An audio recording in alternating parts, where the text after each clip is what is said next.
جی محترم، یہ جو نظام جماعت کا لفظ استعمال کیا جاتا ہے، جیسے کہ خلیفہ صاحب نے بھی کہا کہ ٹھیک ہے پھر نظام جماعت حرکت میں آئے گا۔ یہ نظام جماعت کیا کچھ لوگوں کی ایک ٹولی ہے؟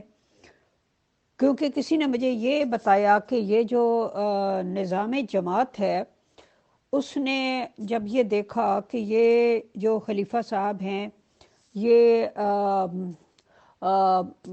مطلب صلاحیتیں کم رکھتے ہیں، سوری ٹو سے، مطلب یہ کہ یہ معاملات کو سنبھال نہیں سکتے، یہ ڈیسیجنز نہیں لے سکتے، ان میں انیشیٹو نہیں ہے وغیرہ وغیرہ، تو انہوں نے یہ طے کیا کہ ان کے اختیارات کو کم کر دیا جائے اور ان کا پروٹوکول بڑھا دیا جائے، تاکہ یہ اس پروٹوکول کی خوشی میں اور اپنی اہمیت کو محسوس کر کے اس میں خوش و خرم رہیں، لیکن اختیارات جو ہیں وہ ان سے لے لیے جائیں۔ اور وقت کے ساتھ ساتھ ایسے ہوتا چلا گیا کہ جو خلیفہ ایک کم صلاحیت والا آگے آ جاتا تھا، پھر اس کا پروٹوکول بڑھایا جائے اور اختیارات کم کر دیے جائیں۔ تو یہ کون لوگ ہیں جو پس پردہ حکومت کر رہے؟ جی، نظام جماعت کا میں پہلے جواب دے چکا ہوں، لیکن پھر تھوڑا سا آپ کا جو ڈفرنٹ اینگل سے آپ نے کوشچن کیا اس کا میں کہہ دیتا ہوں۔ یہ وہی لوگ چلا رہے ہیں جن کے ہاتھوں میں پیسہ ہے، جن کے آف شور اکاؤنٹس پہ بیٹھے ہوئے ہیں۔ پھر میں نے متعدد بار کہا ہے کہ مسرور صاحب برطانیہ میں 12 چیریٹیز میں ٹرسٹی بھی نہیں ہے، ان کا کوئی عمل دخل نہیں ہے، ٹھیک ہے جی۔ وہ لیگل پوائنٹ آف ویو سے، ٹیکنیکل پوائنٹ آف ویو سے وہ کسی چیز کے ممبر ہی نہیں ہے، یعنی ان کی چیریٹیز کے ممبر ہی نہیں ہے، یہ یہاں پہ ایز اے چیریٹی رجسٹر ہوئے ہوئے ہے، ٹھیک ہے جی۔ اب بات یہ ہے کہ مسرور صاحب کی دیکھا جائے تو ان کی حیثیت ایک ملا کی ہے، مسجد کے ملا کی، ٹھیک ہے۔ وہ ہر جمعے کو کھڑا ہوتا ہے، خطبہ دیتا ہے، نماز پڑھاتا ہے، اور سال میں ایک جلسہ کر لیتا ہے، اور بس اس سے زیادہ ان کی کوئی حیثیت نہیں ہے، نہ ان کی اختیارات میں کوئی حیثیت ہے، بس وہ ایک مسجد کا ملا ہے اور کچھ بھی نہیں ہے، ٹھیک ہے۔ بس ذرا کہہ لیں کہ ذرا ماڈرنائز قسم سے اس کو گاڑی دے دی ہے اور ایک اچھا سا گھر دے دیا ہے، اور اس کی کوریج آ جاتی ہے ذرا ہفتے میں ایک دو دفعہ ٹی وی پہ، اور بس یہی ہے حیثیت ہے ان کی۔ آپ نے بات کی اختیارات کی، مجھے یہ بتائیے کہ جو پاکستان میں جو ان کے خلفاء تھے ان کے کیا اختیارات تھے؟ کیا وہ حکومت سے ابو تھے؟ نہیں، وہ بھی حکومت سے ابو نہیں تھے۔ ہاں، وہ ایک چھوٹے سے قصبے میں جس کا نام روا تھا، اس کے اندر وہ ایک بدماش جس طرح اپنے علاقے میں روب رکھتا ہے، گنڈا ہوتا ہے، جس کو مرضی اٹھوا دے، قتل کروا دے، تو وہ اسی طرح ایک چھوٹے سے قصبے میں ایک پگڑی والا بدماش تھا اور کچھ بھی نہیں تھا، جس کو تھوڑا بہت پتا تھا اور اس کے نیچے کچھ کام کرنے والے لوگ تھے، تو بس یہ تھا۔ اور اس کا طریقہ واردات اور طرح کا تھا، مذہب کا لبادہ تھا۔ بدماش یا دوسرے جو لوگ ہیں ان کا طریقہ کار ڈفرنٹ ہوتا ہے، یہاں پہ طریقہ واردات مذہب کی آڑ میں تھا، تو یہ ہے۔ اب برطانیہ میں خلیفہ صاحب تو حکم کے انڈر آتے ہیں، ملکہ کے برٹش لا کے انڈر آتے ہیں، اور ادھر سے وہ نہ 12 چیریٹیز کے ممبرز ہیں کہ نہ ایم ٹی اے کے وہ ٹرسٹی کے ممبر ہیں۔ ابھی ہمارے پیارے جو شینڈی شاہ صاحب ہیں، جن کو پیار سے شینڈی شاہ صاحب کہا جاتا ہے، نصیر شاہ ان کا نام ہے، ان کی ڈسمسل انہوں نے کی ہے، تو وہ ڈسمس تو کر ہی نہیں سکتے، تو وہ کس حیثیت میں مسرور صاحب ڈسمس کر رہے ہیں؟ وہ تو خود بورڈ آف ڈائریکٹرز کے ممبر بھی نہیں ہے، نہ وہ چیئرمین ہے، تو ان کی حیثیت صرف ایک مسجد کے ملا کی ہے اور کچھ بھی نہیں ہے۔ تو اسی طرح ہی وہ مسرور صاحب حکم لینے والے ہیں، دینے والے نہیں ہیں۔ ایون 12 چیریٹیز کے ڈائریکٹر سے بھی حکم لینے والے ہیں، اور برطانیہ کے قانون سے بھی حکم لینے والے ہیں، وہ بااختیار ہے ہی نہیں ہے۔ کیا وہ یہاں پہ ایک شرعی عدالت لگائیں گے؟ اگر وہ عدالت لگاتے ہیں، پکڑ لیں سارے گواہوں کو، مطلب گواہوں کو کہہ رہا ہوں، سوری، وہ مجرموں کو، تو لگائیں، گرفتار کریں وہ گواہ، دیکھ لیجئے گا 4 سے زیادہ بلکہ درجنوں گواہ آ جائیں گے گواہی دینے کے لیے، وہ لگائیں، یہاں پہ پریس کانفرنس کریں، لگائیں کہ ہم نے یہ سارے جو جرائم کرنے والے لوگ ہیں ان کو گرفتار کر لیا ہے، اور میں حکم صادر کرتا ہوں کہ ان کو سنسار کیا جائے گا، ٹھیک ہے؟ تو 4 گواہ جو ہے نا وہ ہم پیش کر دیتے ہیں، 4 سے زیادہ لوگ آ جائیں گے، یہ گارنٹی ہے۔ تو اس لیے یہ حکم لینے والا خلیفہ ہے، یہ دینے والا نہیں ہے، یہ یاد رکھیے، ان کی کوئی حیثیت نہیں ہے، انہوں نے تو ملکہ کی بیعت کی ہوئی ہے، تو یہ کیا حکم دیں گے؟ تو جی، اور آگے آپ پوچھئے سوال، بہت مزیدار سوال آ رہے ہیں، کوئی نہیں، اچھا جی۔ آپ نے سوال پوچھا ہے یہ جدید علوم سے کیا فرق پڑتا ہے؟ بات یہ ہے کہ اس خلیفے کی کوئی حیثیت ہی نہیں ہے، ملکی قانون جو برطانیہ کا ہے، کیا وہ خلیفہ اس سے ابو ہے یا اس کے انڈر ہے؟ ابھی یہ پچھلی آڈیو میں نے جواب دیا ہے کہ مسرور صاحب حکم لینے والے ہیں، دینے والے نہیں ہیں، ان کی حیثیت یہ ہے۔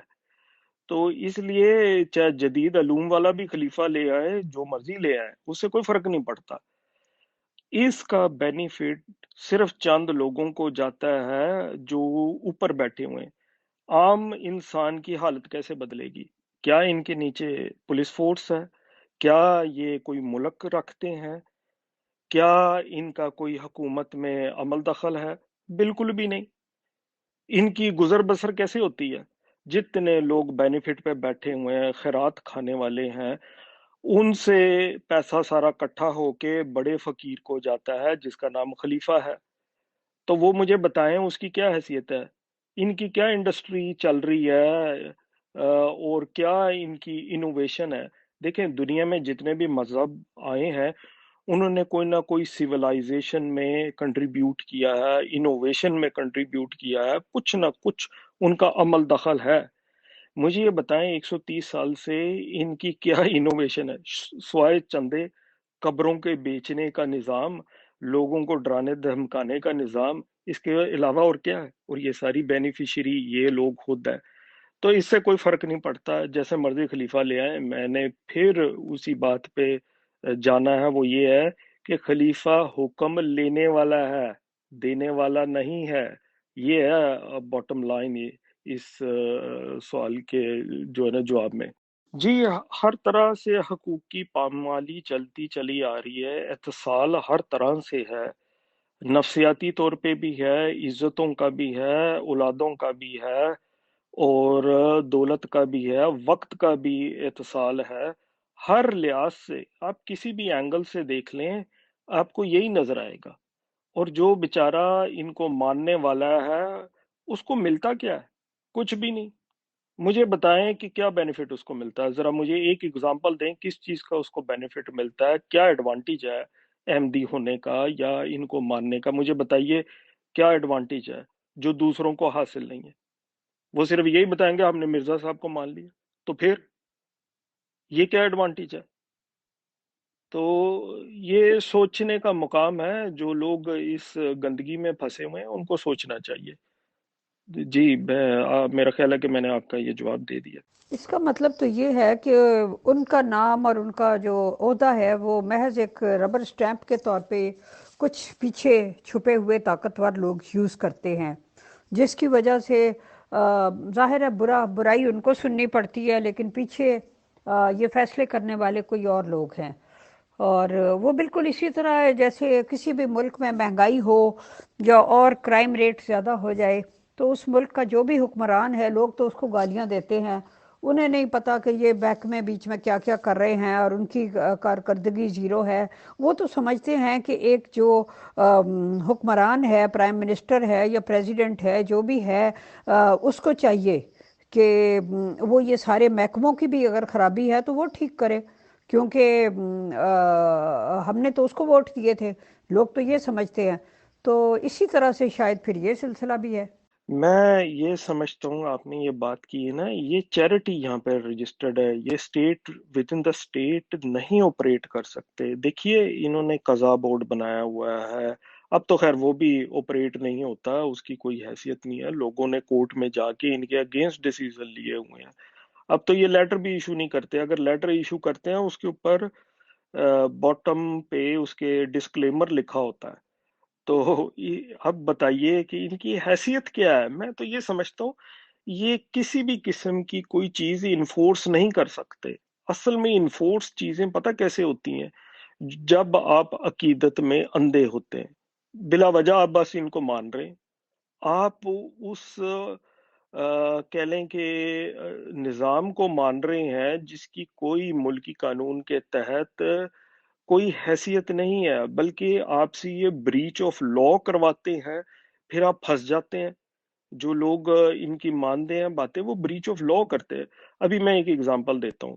اگر فرض کریں فیملی کورٹ کا کوئی فیصلہ آیا ہے، انہوں نے کہا کہ باپ کو کہا ہے کہ آپ بچے کا خرچہ $500 دیں یا £500 دیں.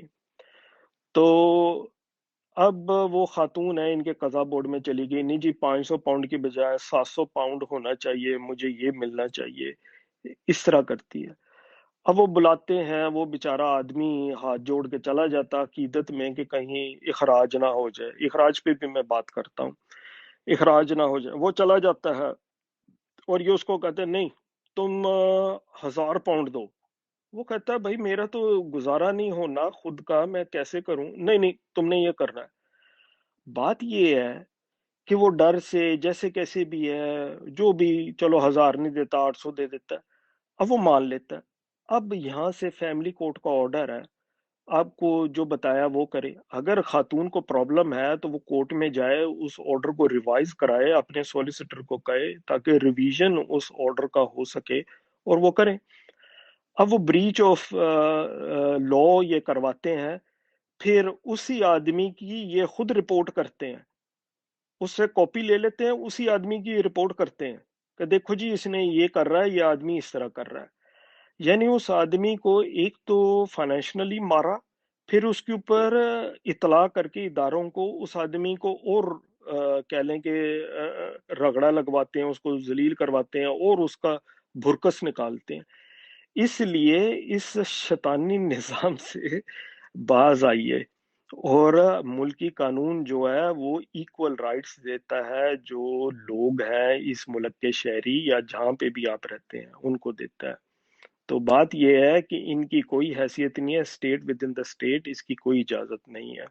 باقی رہ گئی اخراج کی بات، تو اس کی حیثیت کیا ہے؟ فیتھ تو آپ کا اپنا پرسنل میٹر ہے. آ، بھائی یہ ایسے دھمکی دیتے ہیں آپ کا اخراج کر دے. بھائی آپ ہو کون؟ آپ تو ایک چیریٹی ہو. آپ نہ چندہ مقرر کر سکتے ہو، نہ آپ کچھ کر سکتے ہو. بلیف جو ہے وہ پرسنل میٹر ہے. آپ کیا مجھے بتا رہے ہو میں خود ہی چھوڑ دیتا ہوں یا میں جو مرضی فیتھ چوز کروں؟ آپ کون ہوتے ہو بھائی؟ تو اس لیے لوگوں کو یہ بیسک چیزیں ہی نہیں، اپنے حقوق کا ہی نہیں پتہ ہے، تو بے وقوف بنتے ہیں لا علمی کی وجہ سے. جی